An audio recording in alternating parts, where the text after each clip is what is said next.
Hello guys, দেখেন আমার সামনে আছে একটা এলইডি বাল্ব এবং একটা চুম্বক দিয়ে আমি তার পেঁচিয়ে এখন একটা ফ্রি এনার্জি তৈরি করব।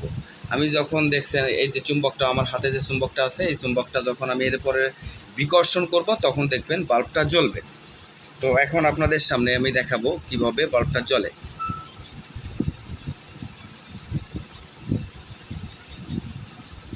দেখেন বাল্বটা জ্বলছে, কত সুন্দর জ্বলছে। উঠাই নিয়ে আসবো, বাল্বটা বন্ধ হয়ে যাবে। দেখেন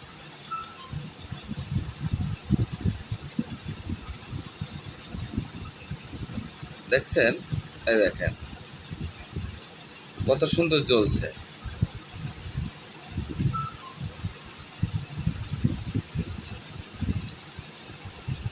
চুম্বক দিয়ে ফ্রি এনার্জি মানে এটা আকর্ষণ বিকর্ষণ তৈরি হচ্ছে, এতে চলছে। তো এটা কিভাবে বানাতে আপনাদের সম্পূর্ণ দেখাবো।